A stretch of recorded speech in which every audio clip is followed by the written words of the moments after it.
Très bien, donc on part immédiatement sur SBF, ce qui va me permettre de signaler pour la première et dernière fois de la soirée que #FreeRayman, et on part donc sur ce Ike contre Ice Climbers. Comme je le disais, Ice Climbers, ça peut avoir du mal contre les personnages avec une grosse épée, donc on va voir globalement ce que ça donne dans ce match-up. Je ne sais pas si Ursa connaît bien le match-up Ike, je suis en revanche quasiment sûr que Kane ne connaît pas bien le match-up Ice Climbers. Et le match-up Ice Climbers, ça peut être un match-up qui est très compliqué à gérer quand on ne le connaît pas. Pour un peu que Ursa connaisse ses combos, connaisse ses phases, et il nous montre qu'il est très à l'aise avec les déplacements de son personnage. Déjà 88% posé sur l'ami Kane. Et Kane qui semble s'acharner sur Nana, ce qui est une stratégie valable contre les Climbers. D'abord se débarrasser de Nana et ensuite se débarrasser de Popo, ça fonctionne. Et on a un Sopo actuellement qui doit affronter ce grand Ike avec sa grande épée, donc ça va être vraiment très compliqué pour lui. Bondia il va lui permettre d'esquiver ce kill.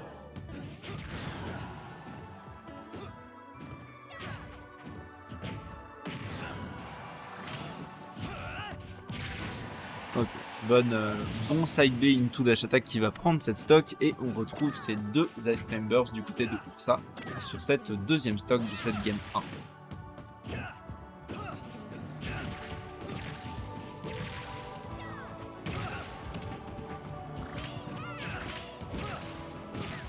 Ouais, on sent vraiment une galère à approcher Ike du côté de Ursa, et en même temps c'est bien normal, le perso est conçu pour avoir des hitbox très impressionnantes et très efficaces pour empêcher les ennemis d'approcher. On a enfin ce kill qui va être retrouvé sur un down smash, si je dis pas de bêtises, du côté des Ice Climbers, et on a une petite phase qui part, seulement 25% trouvé sur le main de Ike. Ok, c'est dash attack qui va mettre Popo dans une situation assez inconfortable. On revient au centre du terrain, mais on n'arrive toujours pas à accumuler les pourcents sur ce Ike. C'est vraiment compliqué pour ça, ce qui est en train de se passer.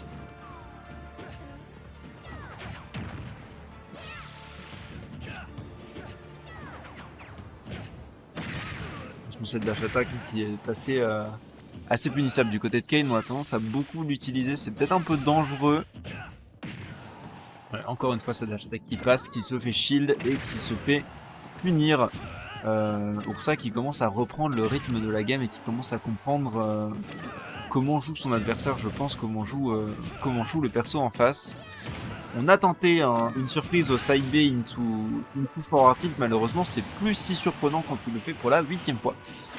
On va enfin récupérer ses stocks et on a toujours, toujours un avantage du côté de Kane, mais le score est remis à 0. Une stock partout sur cette game numéro 1, et Ursa qui commence à vraiment reprendre le rythme correctement. On a deux side B qui sont whiff, qui sont punis chacun par un forward tilt, et encore un forward tilt. Oh non! Oh non, quel dommage, cet air dodge qui va provoquer une SD et la fin de la première game. 1-0 pour ça.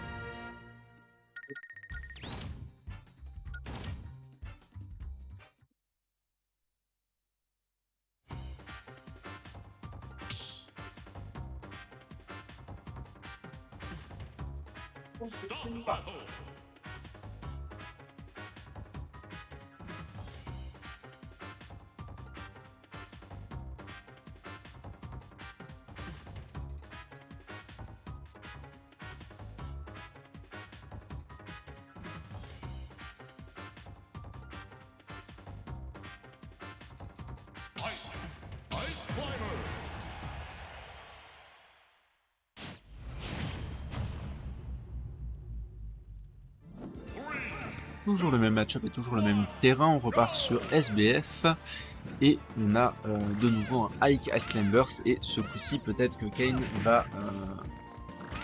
va pouvoir concrétiser son avantage, parce qu'il avait vraiment il avait la maîtrise sur la très très majeure partie de la game numéro 1. Malheureusement cet SD lui a valu lui a valu la défaite sur cette game numéro 1, mais c'était lui qui avait le rythme en main.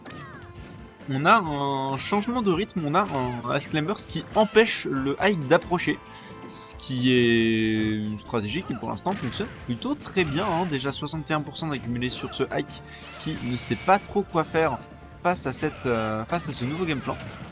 On a enfin un UB qui passe et qui va mettre des dégâts sur Nana et pas beaucoup sur Pogo, donc attention, on a un desync, le desync va se cancel.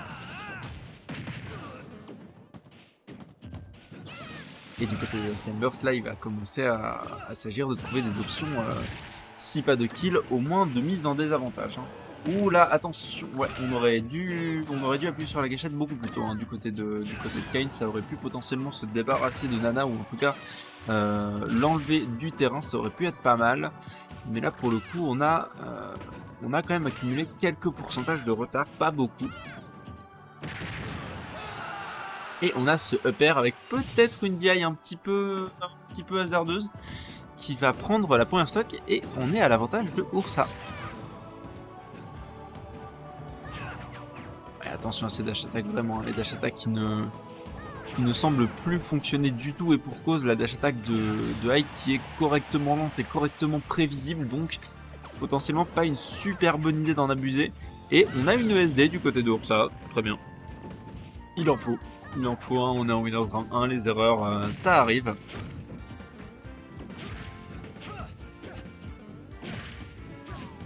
Et on a de nouveau ce hike qui empêche ses adversaires d'approcher avec ce nerf, avec ce upper, avec ce up B out of shield qui sort et qui va mettre quelques très bons dégâts. Et on utilise vraiment très bien son épée à son avantage. Mais ça ne suffit pas pour maintenir son avantage et les Slenders reprennent le dessus.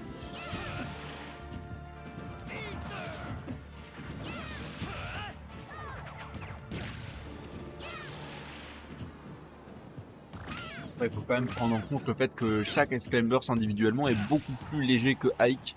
De fait, si les pourcents sont moins élevés, c'est pas forcément extrêmement grave tant qu'on trouve le kill. Et pour le coup, Ike a quelques bonnes options de kill, donc ça ne devrait pas trop poser problème. Et on a ce up B qui va prendre cette double stock.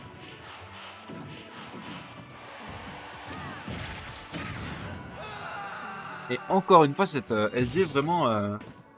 Enfin, cette ESD, cette DI compliquée, qui va ramener les scores à 0 comme à la game numéro 1. Et on espère pas de SD supplémentaire pour le coup.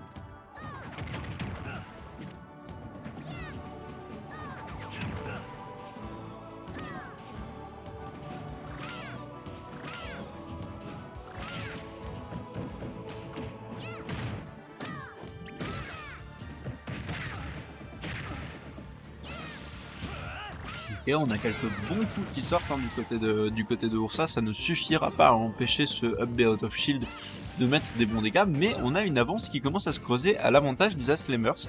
Pour ça qui commence manifestement à comprendre quelque chose sur le match-up.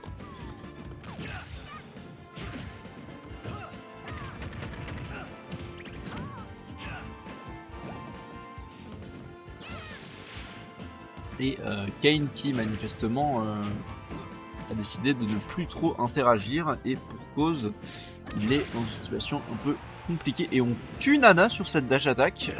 Donc si Ursa fait la bagatelle, ça sera avec un Sopo, ce qui est tout à fait possible. Je rappelle que Sopo c'est probablement le pire perso du jeu, mais en même temps ça fait vachement peur hein, d'affronter un Sopo parce qu'on a peur de se faire ramasser tout simplement. Et on voit bien Kayn très hésitant justement pour éviter de se faire ramasser comme je le disais. Et qui met des bons dégâts et qui empêche cet Aslamers d'approcher. Et on a un 1 partout.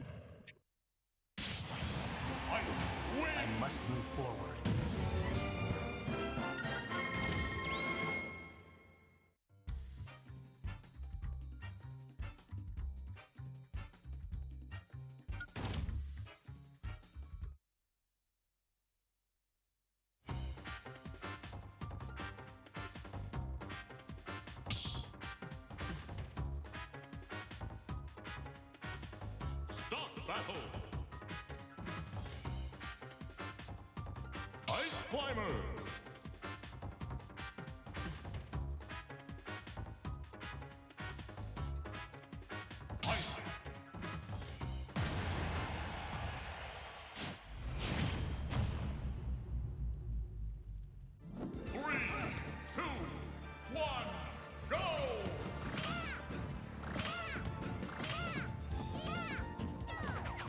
Ok, on repart, game numéro 3, je rappelle qu'il y a un partout, je rappelle également qu'on est en full VO5 aujourd'hui, puisqu'on n'est pas beaucoup, on n'est que 27, il y a 27 personnes dans le bracket, et un hike qui semble bien mis à mal avec déjà 73% d'accumulé, 90% maintenant, et potentiellement bientôt une première stock qui pourrait partir si Ursa trouve la conversion qu'il cherche, 114% sur ce high contre seulement 37%, 55% maintenant sur ces members, spécifiquement je rappelle sur Povo. Je rappelle pour les gens qui ne le savent pas que les Sclambers sont des pourcents séparés. Nana et Popo ont des pourcents différents et seuls les pourcents de Popo sont affichés. Donc actuellement 76%, 91% et potentiellement bientôt une stock. Je rappelle que Sclambers c'est quand même vachement léger.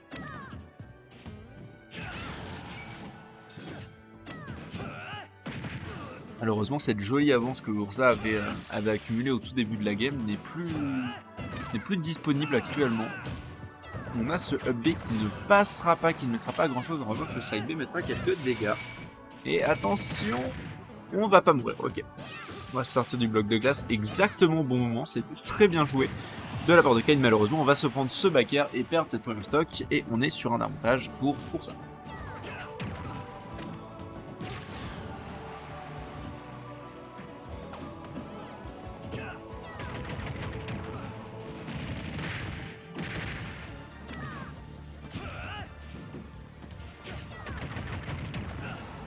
Et quelques très bons pourcents sont trouvés du côté de Ursa, même si on vient de perdre Nana, donc on est de nouveau sur un Sopo, mais on est sur un Sopo avec une stock d'avance et 69% déjà d'accumulé sur le hike adverse. Donc potentiellement une situation qui n'est pas si défavorable que ça, même si effectivement là on est dans une situation un peu compliquée, on se fait saucer par le hike globalement. Mais on va réussir à placer ce forward air, 7 dash attack, on réussit à chercher des dégâts par-ci par-là avant de perdre 7 stocks et 92% d'accumulé sur le hike. C'est encourageant, mais je rappelle que pour ça avait déjà accumulé quelques 90% sur le hike lors de la stock précédente et il s'est fait remonter. Donc attention tout de même à ne pas trop se reposer sur ses lauriers, 100% de retard pour ce hike et on va réussir à se sortir. Oh là là, ça c'est compliqué. Ouais, là pour le coup c'est vraiment une des difficultés du match-up, c'est la recovery de Ike qui laisse fortement à désirer et qui se fait avoir du coup par ce down B, qui freeze et qui empêche Ike de remonter sur le terrain. Ursa qui prend un lead vraiment solide sur cette interaction.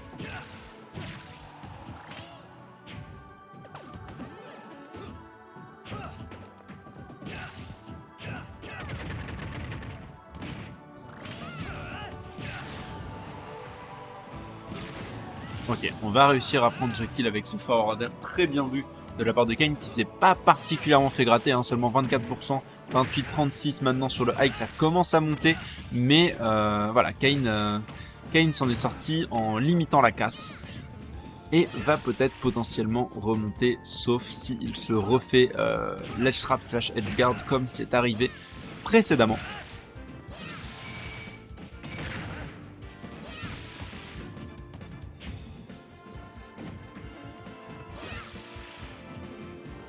Et on a un Ursa qui ne souhaite plus interagir, mine de rien c'est un set assez long auquel on est en train d'assister. On vient de passer la marque des 3 minutes restantes sur cette game numéro 3.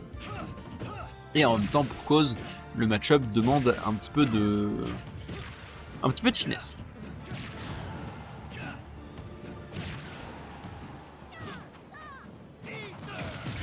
Ok, attention, on a failli se refaire avoir par le prisme, mais c'était uniquement Popo qui était sur ce ledge, et on a ce upper qui va prendre cette stock et cette game à l'avantage de Kayn, 2-1 pour Kayn.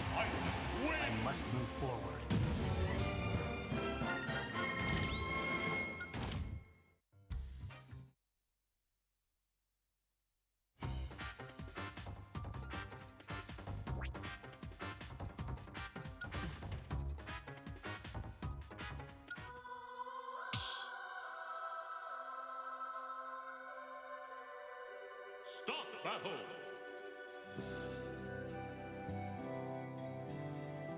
Fight! climbers.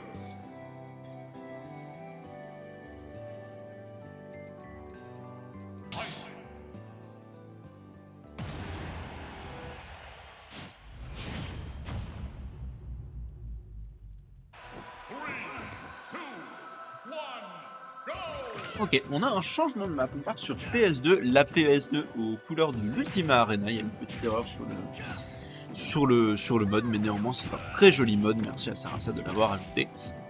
Et on part donc sur une map légèrement plus grande, qui va permettre potentiellement aux Ice Climbers comme à Ike d'un petit peu plus tempo, un petit peu plus campé. Et on a un Ice Climbers qui met quelques bons dégâts sur ce hike, hein, ces chains de upper qui marchent vraiment bien. Et oui, c'est full BO5 parce qu'on est 27.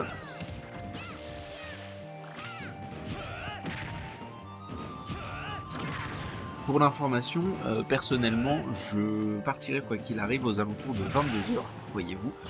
Demain, je travaille, donc je vous laisserai entre les mains experts d'autres casters de Strasbourg. Ou deux personnes, ça va dépendre de s'il y a quelqu'un de motivé ou pas.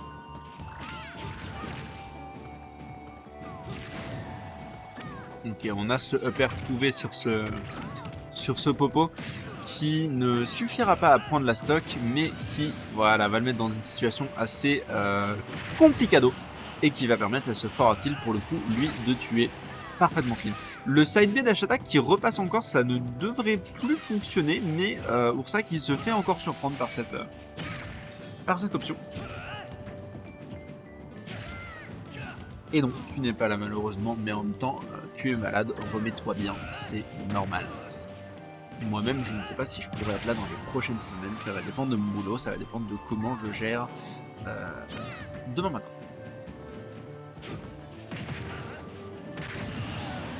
Ok, on a une magnifique dash attack to upper qui passe du côté de Ursa.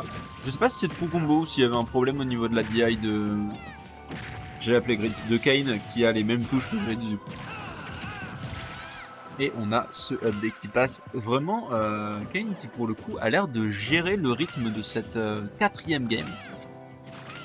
C'est vraiment plutôt à son avantage, même s'il n'y a que quelques pourcents, mais voilà, comme je le disais, Ice Climbers c'est très léger et quelques pourcents. Malheureusement, ça suffit, malheureusement pour ça, ça suffit à faire la différence et on a maintenant un Kane à 88% contre un Ice Climbers sur sa dernière stock.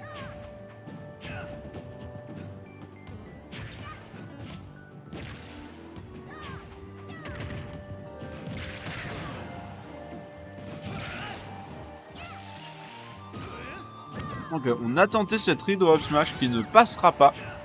On n'a toujours pas perdu sa stock hein, du côté de Kane et on est même à 101%, donc c'est pas si évident de tuer un hike à ces pourcentages-là. 110, ça devient un petit peu plus gérable. Est-ce qu'on va avoir ce up smash? Non, on ne l'aura pas parce que le freeze empêche la projection. Donc, et Kane qui s'en sort vraiment très bien pour séparer ses Climbers et qui va prendre cette stock et ce set avec ce tilt. Bien joué.